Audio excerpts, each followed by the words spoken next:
오늘 부활절 셋째 주일 사도행전의 말씀을 읽었는데요.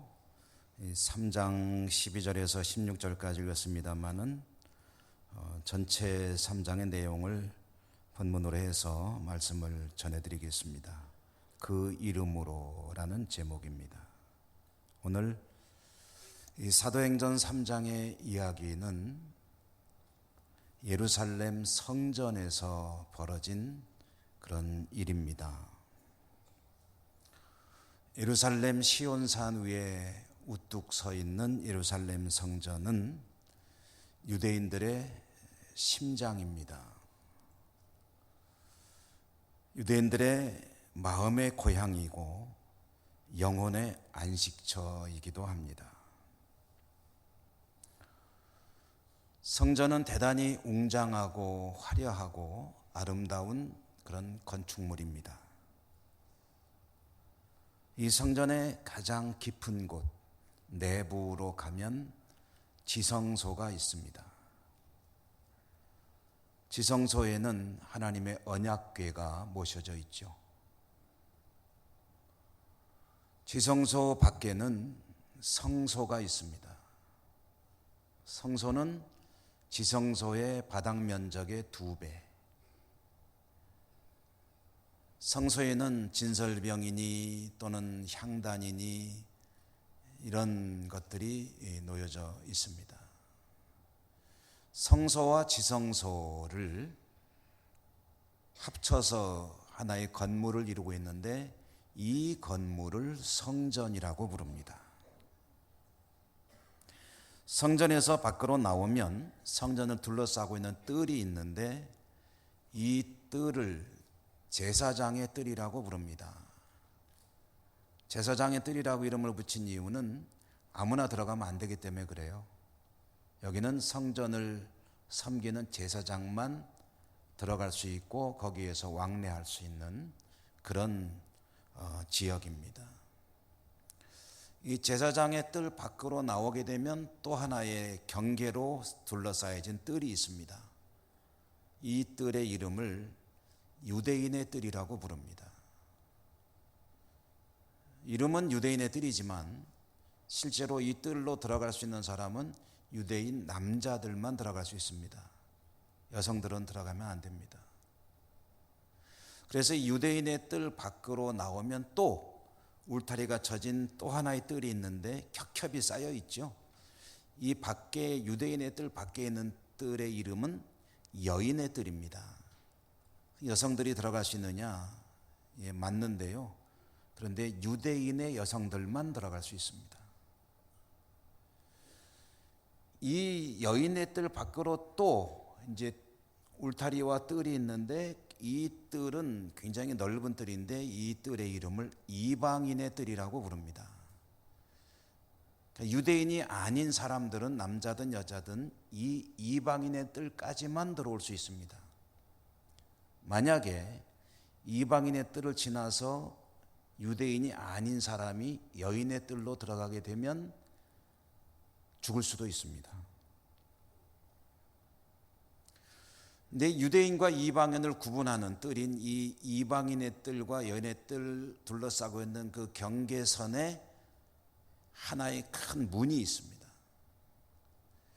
이 문은 규모도 굉장히 크고 또 대단히 아름답게 장식이 되어 있습니다. 금과 은도 발라져 있고요. 그래서 이 문을 부르기를 아름다운 문이라고 불렀습니다. 이름이 아름다운 문입니다. 헬라어로 기록되어 있는 이 원래 성경을, 신약 성경을 우리나라 말로 번역할 때 이 문의 이름을 그대로 번역을 해서 아름다운 문이기 때문에 한자 아름다울 미자를 붙여가지고 미문이라고 옮겼습니다. 이 미문은 하나님의 백성들이, 유대인들 택함 받은 백성들이 하나님께 제사를 드리기 위해서 기도하기 위해서 들어갈 때 출입하는 문이죠. 참으로 규모도 크고 아름다운 문인 이 미문, 이 미문 앞에는 항상 그곳에 엎드려서 구걸하는 거린이 한 사람이 있었습니다. 이 사람이 언제부터 얼마나 오랫동안 이 미문에서 구걸하고 있었는지 성경이 기록하고 있지 않아서 정확히 알 수는 없지만, 미문을 기억하는 사람들의 모습 속에는, 그 뇌리 속에는 미문과 함께 항상 이 사람이 거기 엎드려 있는 모습이 연상될 만큼 이 사람은 그곳에 항상 자리를 잡고 있었습니다. 성경에 전해주는 정보에 의하면 이 사람은 얼마 동안 거기 있었는지를 알 수는 없지만 태어나면서부터 장애를 가지고 있었다. 그래서 걷지 못하는 사람이었다. 이렇게 전해주고 있습니다. 성경을 조금 원문의 의미에 충실하게 읽어보면 이 사람은 어머니 태중에서부터 장애를 가지고 있었다. 그러나 모태에 있는 동안에는 걸을 일도 없고 보이지도 않으니 알 수도 없지. 요즘에는 초음파를 통해서 아기를 들여다보지만 과거에는 알 수 있는 방법이 없죠. 그리고 태어나자마자 걷는 것도 아니기 때문에 상황을 정확히 할 수는 없지만 어쨌든 이 사람은 태어날 때부터 걸을 수 없는 신체적인 선천적인 장애를 가지고 태어난 사람이었다. 걸을 수 없는 사람이니까 일을 할 수는 없겠지만 또 걷지는 못해도 밥은 먹어야 되잖아요. 밥을 먹으려면 밥벌이를 해야죠. 사람들은 이 사람이 할 수 있는 것은 구걸밖에 없기 때문에 성전 미문 앞에다 항상 이 사람을 데려다 놓았습니다. 왜 성전 미문 앞이었을까? 왜 장소가 항상 거기였을까? 성전 미문 앞은 예루살렘에서 사람들이 가장 많이 왕래하는 곳 중에 하나였기 때문입니다. 유동인구가 많다는 얘기죠. 제가 이 말씀을 묵상하다 보니까 또 옛날 생각이 좀 났습니다. 제가 중고등학교를 다닐 때 학교에 가기 위해서 등굣길에 버스에서 내려서 학교를 가려면 지나가는 길목이 있는데 그 길목은 아침에 가다 보면 항상 구걸을 하는 사람이 앉아 있었습니다. 앞에다 깡통을 하나 놓고 이제 자리를 펴고 앉아서 지나가는 학생들에게 이제 동정을 구하는 거예요. 그 지역에는 학교들이 많이 밀집해 있었습니다.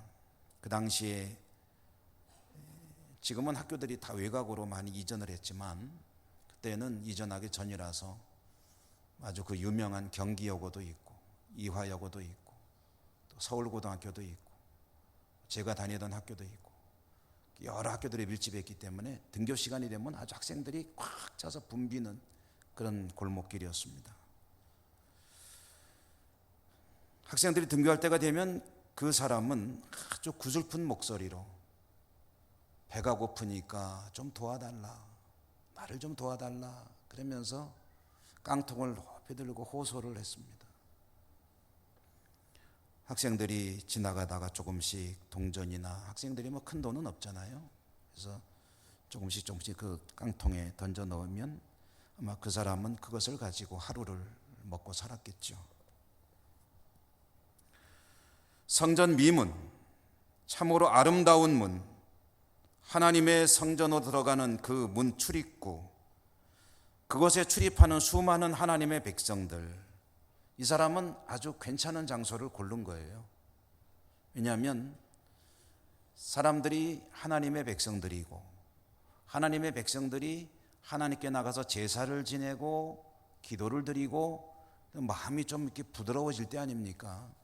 은혜도 받고 뭔가 좀 자비심을 안고 나오는 길에 또는 들어가는 길에 이 사람을 보면은 도와주세요 하면은 다른 때보다 좀 도와줄 확률이 높지 않겠습니까? 아주 장소 선정을 잘한 거죠. 자, 그런데 여러분, 우리는 우리 뇌리 속에 하나의 그림을 가지고서 한번 생각을 해 보십시다. 성전으로 들어가는 아름다운 문이 있는데 그곳에 항상 있었던 것처럼 언제나 그곳에 자리 잡고 앉아 구걸하고 있는 이 사람은 도대체 언제부터 얼마나 오랫동안 그 자리를 지키면서 구걸을 하고 있었을까? 성경에 의하면 이 사람의 나이는 40세쯤 되었다고 합니다. 갓 태어나자부터 구걸을 했다 그러면 40년쯤 했겠지만 그럴 수는 없는 거고, 몇 살 때부터 이 사람은 구걸을 행각에 나섰을까? 유대인들은요 13살이 되면 성인식을 합니다. 성인식의 의미는 뭐냐면 이제는 네 인생은 네가 책임질 수 있게 되었다, 나이가 됐다는 얘기예요. 성인식이 되면 서약을 하는데 뭐는 서약을 하냐면 하나님의 율법을 내가 앞으로 지키겠습니다. 하나님의 율법을 지키며 하나님 앞에 한 사람의 책임 있는 사람으로 살겠습니다라고 약속을 하기 때문에 13세부터 법적으로는 성인이 됩니다. 그러면 이 사람은 13살 때부터 여기 나와서 자기의 생활을 책임지기 위해서 구걸을 하였을까? 알 수는 없습니다. 그러나 우리는 조금 가정을 이렇게 한번 해보죠. 아직 어린아이니까 그래도 한 20살쯤 되어서 사람들이 이제는 너도 나가서 좀 조금씩이라도 네 밥벌이를 해라 하고서 내보냈다고 한다면 가정해서 한 20살이라고 생각을 해보자는 거죠. 20살부터 성전 미문에 나와서 만약에 구걸을 했다고 한다면 이 사람은 20년 동안 그러고 있었다는 얘기입니다. 20년이 넘는 세월이었겠죠. 그 세월을 성전 앞에서 구걸을 하며 살아가고 있는데 이 사람의 생활이나 삶은 하루하루 똑같은 삶이 쳇바퀴 돌듯이 반복되고 있을 뿐 변한 것이 없습니다. 사람들이 둘러매고 아침에 눈을 뜨면 얼굴 좀 씻겨가지고 할지 아니면 일부러 또 더러운 거 붙일 수도 있겠죠. 둘러매고 성전 미문에 내가 갖다 놓습니다. 물건 갖다 놓듯이. 그러면 거기 앉아서 최대한 불쌍한 표정을 짓고 구슬픈 목소리를 내면서 거기에 들어가는 사람 나오는 사람들에게 도와주세요, 배가 고파요 하고 외쳤겠죠. 아마 운이 좋은 날은 좀 많은 돈을 거두어서 뿌듯한 마음으로 돌아갈 수도 있었을 것이고, 어떤 날은 수천 번 수백 번 머리를 조아려도 소득이 없어 그저 허무한 마음으로 돌아간 때도 있었을 것입니다. 그렇게 하루하루를 살던 이 사람, 그날도 여전히 그는 성전 미문 앞에서 구걸을 하고 있었는데요, 시간이 오후 3시쯤 되었을 때였습니다. 유대인들은 하루에 3번 기도하는 시간을 갖습니다. 그때에 하나님 앞에 나가 제사를 지내고 성전에 가서 기도를 하는 거죠. 오전 9시, 정오, 오후 3시. 오후 3시가 되면 하나님께 소제를 드리기도 하고, 그리고 제사를 드리는 그 무리와 함께 하나님께 기도를 드리기도 하고, 그래서 많은 사람들이 성전으로 들어옵니다. 이 사람은 성전을 향해서 오는 사람들에게 또 도와주세요 하고 구걸을 하고 있었을 터인데, 그때 성전으로 들어가던 두 사람, 곧 베드로와 요한을 발견하고 그들에게도 도움을 요청을 했죠. 대부분의 사람들은 아마 못 들은 척하고 그냥 지나갔을 거예요. 근데 베드로와 요한이 반응을 보였습니다. 도와주세요. 그랬더니 그 두 사람은 그냥 지나가지 않고 이 거린을 향해서 이렇게 말을 했습니다. 우리를 바라보라. 우리를 보시오. 반응이 있으니까 반가운 마음에 눈을 들어 그들을 바라봤겠죠. 그때 그 중에 한 사람 베드로가 외칩니다. 우리에게는 당신에게 줄 돈은 없소이다. 그렇지만 우리가 당신에게 줄 수 있는 것이 있어. 그것은 나사렛 예수의 이름이요 그의 이름으로 일어나 걸으시오. 이렇게 외치면서 베드로는 40년 동안을 바닥에 뒹굴며 살았을 그 사람의 오른손을 붙들고 잡아 일으켰습니다. 아마 힘을 줘서 힘차게 일으켰을 거예요. 그랬더니 성경이 전해주시는 바에 의하면 이 사람의 발과 발목이 힘을 얻었다. 거기에 힘이 쫙 들어갔다는 거죠. 벌떡 일어섰습니다. 일어선 그는 베드로와 요한을 따라서 그동안에는 그 앞에서 구걸만 하고 들어가는 것엔 별로 관심이 없었던 그 성전으로 들어갔습니다. 성전으로 들어가서 걸어가다가 걷는 게 되니까 그 다음에 뛰어보기도 하고 그러면서 하나님을 찬미했다.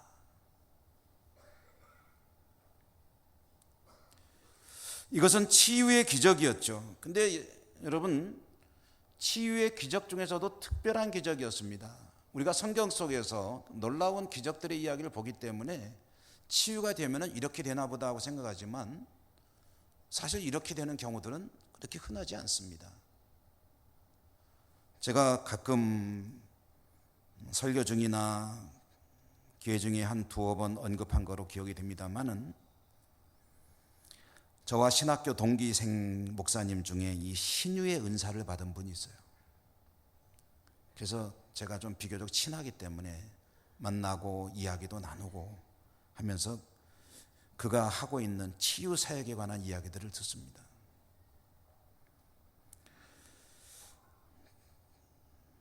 은사를 받다 보니까 소문이 나가지고 많은 사람들이 찾아온다고 그래요. 그런데 주로 어떤 분들이 찾아오냐면 다리가 불편한 분들이 많이 찾아온다. 다리가 길이가 다르거나 또는 좀 심한 분들은 소아마비로 장애를 앓고 있거나 이런 분들이 찾아오면은 거절하지 않고 다 이제 기도를 해주고 그래서 놀라운 일들을 경험하게 되고 하는데요. 때로는 귀신이 들리거나 또는 정신적인 병이 있거나 이런저런 질병이 있는 이들도 찾아와서 기도를 해달라 그러면 기도를 하고 또 치유의 사역을 열매들을 경험하기도 하고요. 그런데 그런 얘기를 하더군요. 이런 장애를 가진 분들을 치유할 때에 기도 한 번으로 낫는 것이 아니다. 좀 심하게 장애를 가진 분들은 오랫동안 계획을 짜서 일주일에 한 번 와가지고 같이 기도하고 본인도 노력하는 가운데 마치 병원 치료 받듯이 차츰차츰 회복이 되고 또 치료가 돼도 그 뒤에 사후 관리가 굉장히 중요하다. 소위 말하면 재활치료죠. 마음의 병이 있는 사람들은 마음의 병을 치료하기 위해서 본인이 정말 힘써야 되고 몸에 지체장애가 있는 분들은 지체장애가 회복이 되더라도 한동안 노력을 많이 해야 된다. 쉽게 말해 장애가 심한 이들이 하나님의 은혜로 치유를 받더라도 단번에 일어나서 뛰고 걷는 경우는 없다는 거죠. 그런데 오늘 성경 속에 이 사람은 어땠습니까? 어머니 태중에서부터 그랬고 태어나서 40년 동안 한 번도 걸어보지 못하고 뒹굴며 살았던 사람. 이런 경우에 만약에 치유의 은총을 입더라도 적어도 몇 달, 어쩌면 몇 년 동안 재활치료를 해야 될지도 모르는 그런 중증 환자죠. 그런데 즉석에서 발과 발목에 힘을 얻고 걸어갈 뿐 아니라 뛰어갈 뿐 아니라 이런 참 기가 막힌 그런 모습을 보여줬다는 것은 이것은 하나님께서 하신 치유 사역 중에서도 특별한 케이스에 해당된다. 왜 그랬을까? 왜 이런 사역이 필요했을까? 역시 거기에도 하나님의 계획이 있는 거겠죠. 자, 여러분, 이 사람이 성전으로 들어가서 걸어다니고 뛰어다니고 하면서 하나님을 찬미할 때 본인도 놀랬겠지만 주변에 있는 사람들도 너무 놀랬을 겁니다. 왜냐? 얼굴은 알잖아요. 하루 이틀 있었던 사람이 아니잖아요. 성전 다니는 이들도 하루 이틀 다닌 분들이 아니에요. 뻔히 압니다. 근데 아니 저게 누구야? 저기 저 미문 앞에 맨날 앉아있던 그 친구 아니야? 근데 지금 어떻게 된 거야? 저기 걸어 다니네? 그동안 사기친 건가? 뛰어다니네? 어떻게 된 거야? 그런데 이 치유된 이 사람이 베드로와 사도 요한에게 가가지고 매달리기도 하고 막 그냥 어떤 그 행동들을 했겠죠. 그러니까 사람들이 그 모습을 보면서 상황 파악이 됐습니다. 저 사람들이 말하자면 저 친구를 고쳤구나.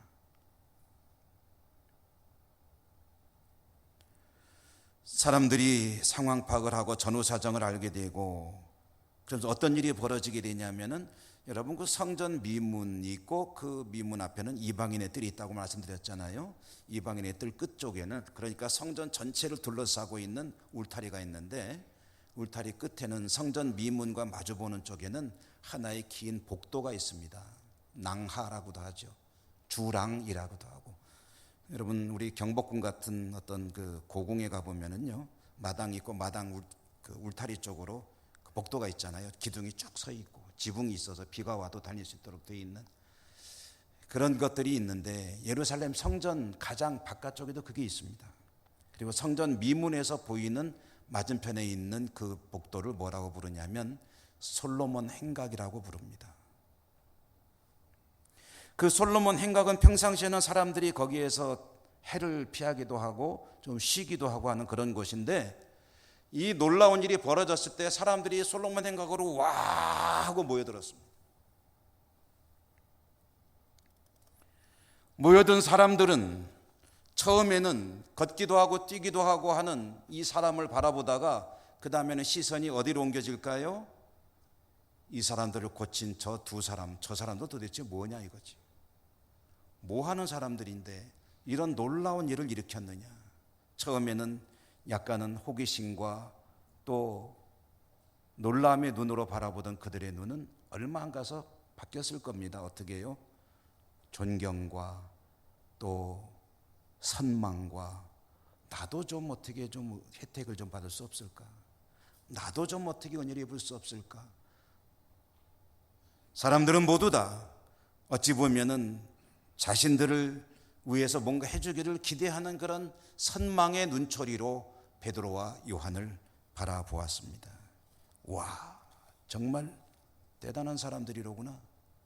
저 사람들 능력 있는 사람들이로구나. 어떻게 저 사람들하고 좀 이렇게 좀 교제할 수 없을까? 만나볼 수 없을까? 도움을 받을 수 없을까? 사람들의 시선이 그런 간절함을 담고 베드로와 요한을 바라볼 때 베드로와 요한의 마음은 어땠을까요? 사람들이 그런 시선으로 자신들을 바라볼 때 베드로와 요한의 마음은 자신도 모르게 좀 우쭐해질 수 있지 않을까요?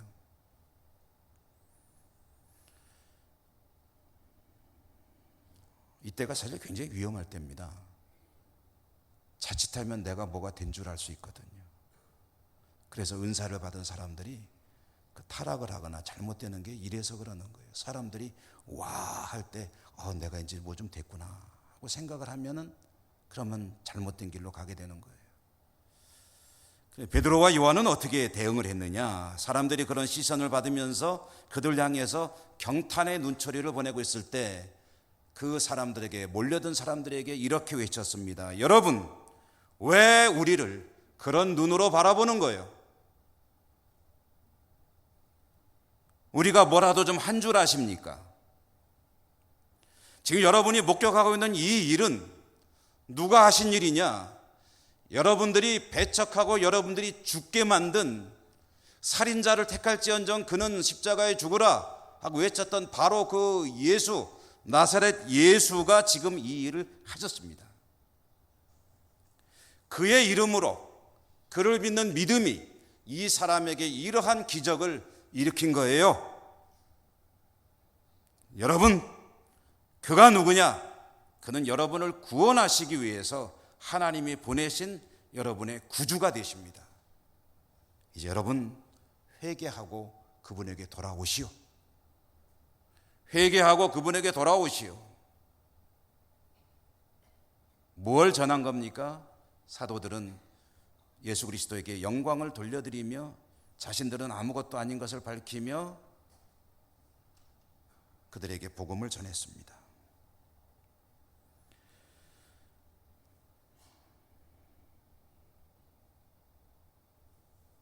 오늘 이 성전 앞에서 벌어진 이 이야기 속에 등장하는 사람들은 세 종류의 사람이 있습니다. 사도들이 있죠. 장애를 입고 살았던 40년간 살았던 사람이 있죠. 나은 사람. 그리고 나머지는 그 성전에 왔다가 3시 기도 시간에 왔다가 이 광경을 목격한 군중들, 이렇게 세 종류의 사람이 있습니다. 이 세 종류의 사람들은 모두 공통점이 한 가지가 있습니다. 뭐냐면 그들은 하나님을 가까이 두고 살아가는 사람들이다 하는 공통점입니다. 40년 동안 장애를 가지고 살아온 사람, 그는 성전 문 앞에만 우리 가정이 만약에 맞는다고 한다면 20년간 있었던 사람이에요. 성전 문 앞에 20년간 엎드려 있던 사람. 그 광경을 목격한 군중들은 누굽니까? 3시 기도 시간이 되니까 자신들의 종교적인 습관대로 하나님 앞에 나와 기도한 그런 종교심이 있는 사람들이었습니다. 그리고 사도 2사람이 있었죠. 그런데 사도들을 제외한 그 장애가 나은 사람하고 거기에 몰려있던 군중들에게는 또 이 두 종류 사람들에게는 공통점이 한 가지가 있습니다. 무엇일까요? 성전을 가까이 하며 살았던 사람들인데 성전과 가장 가까이 있고 또 성전을 출입하며 살았던 사람들인데 그들에게 정말 있어야 되는데 결핍되어 있는 것이 있었다. 당연히 성전에 가장 가까이 있기 때문에 있을 것 같은데 그들에게 존재하지 않는 그것, 그게 뭡니까? 예수 그리스도의 이름이 그들에게는 없었다는 거죠. 메시아, 이 땅에 오신 구주 예수 그리스도, 이름은 그 주인을 나타내죠. 제 이름은 김영수. 김영수라는 문자는 의미가 없습니다. 그 이름의 주인인 제가 중요한 거죠. 예수라는 이름이 그들에게 없다는 것은 곧 그들이 이 땅에 오신 메시아를 모르고 살아가는 허무한 인생의 사람들이었다. 여러분, 장애 가진 사람 한번 생각해 보십시다. 40년 세월을 살아왔고 그 중에 아마 절반쯤으로 추정할 수 있는 20년간을 어디 있었다고요? 낮이면은 항상 우리식으로 말하면 예루살렘은 뭐 눈은 잘 안 오는데 가끔 오긴 옵니다면은 그래도 좀 실감나게 이렇게 표현해 보죠. 눈이 오나 비가 오나 바람이 부나. 무슨 노래 가사 같은데. 눈이 오나 비가 오나 바람이 부나 어떤 악천후가 오거나 뜨겁거나 차갑거나 어떤 날이더라도 항상 거기가 엎드려 있는 사람. 성전에 20년간 개근한 사람. 그는 성전에 가장 가까운 곳에 지근거리에 해만 뜨면 나와 있었지만 메시아와는 상관없는 삶을 살았습니다. 왜냐? 그의 관심은 성전의 주인인 하나님이 아니라 그날 자기에게 주어지는 몇 푼의 그 생활비가 정작 관심사였기 때문입니다. 하나님 성전 앞에 공간적으로 지근거리 있지만 그러나 바라보는 게 뭐예요? 하나님이 아니에요. 오직 약간의 물질을 바라볼 때 하나님과는 전혀 상관없는 삶을 살았다.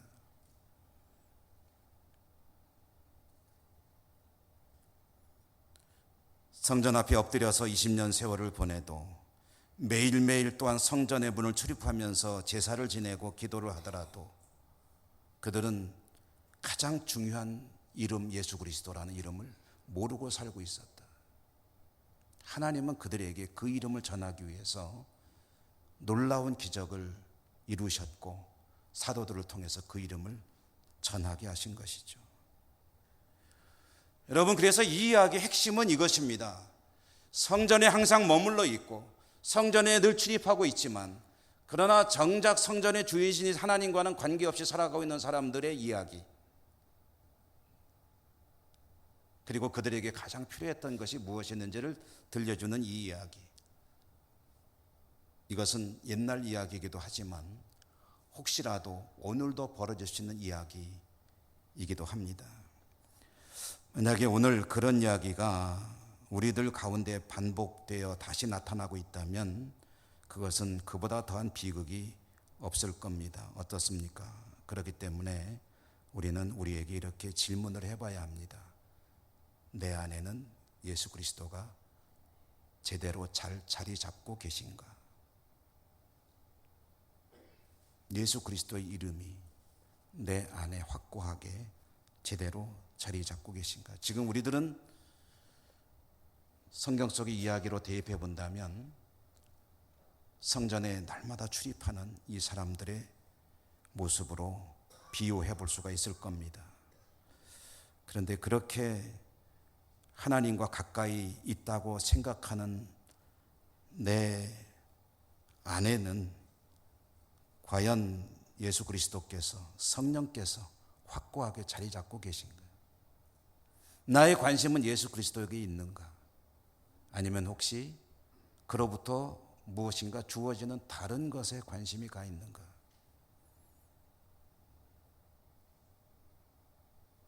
성령이, 예수 그리스도 이름이 우리 안에 확실히 자리 잡고 계신다면, 다른 말로 표현하면은요, 말씀으로 우리에게 다가오시는 주님이 우리 안에 잘 계신다면, 그 말씀이 우리의 삶을 잘 움직여 나가고 이끌어가는 동력으로 역사하고 있다면 우리들의 삶은 주님의 이름을 높여드리는 삶이 될 것이고, 우리들의 삶은 참 행복한 삶이 될 것입니다. 예수 그리스도를 믿고 살아가는 것은 도깨비 방망이를 들고 사는 게 아니에요. 도깨비 방망이 들었다고 또 항상 행복한 것도 아니에요.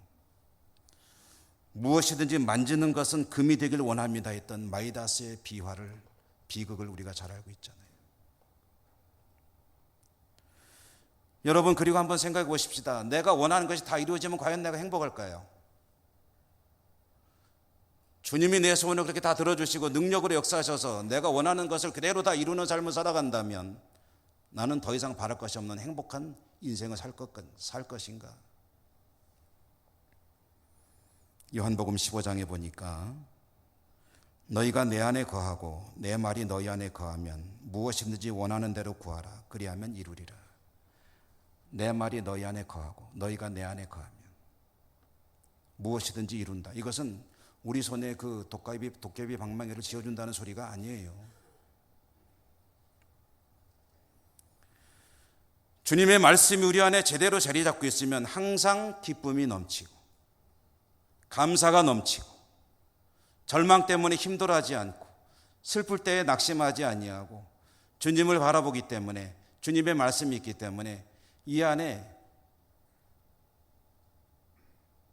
절망 되시는 소망, 슬픔 되시는 기쁨이, 아픔 되시는 즐거움이 자리 잡고 있고 늘 감사가 끊이지 않는 삶을 살 수 있게, 여러분 그게 행복한 거잖아요. 평안이 있고 은혜가 있으면 행복한 거 아닙니까? 한번 질문하십시오. 내 안에는 예수 그리스도 그 이름이 제대로 바르게 자리 잡고 있는가? 오케이, 나는 그것만은 확실히 말할 수 있습니다 라고 한다면 여러분은 참으로 복된 인생을 사시는 겁니다. 혹시 자신이 없으십니까? 그렇다면 주님의 이름을 내 안에 모시는 일에 힘쓰시기 바랍니다. 그것이 가장 복된 삶이 될 줄로 믿습니다. 은혜로우신 하나님 감사합니다. 오늘도 주신 말씀 듣고 우리의 신앙과 삶을 돌아봅니다. 하나님, 주님의 이름을 우리 마음속에 확고히 뿌리 깊게 내리고 살아가는 저희 모두가 되게 해 주옵소서. 예수님 이름으로 감사하고 기도드립니다. 아멘.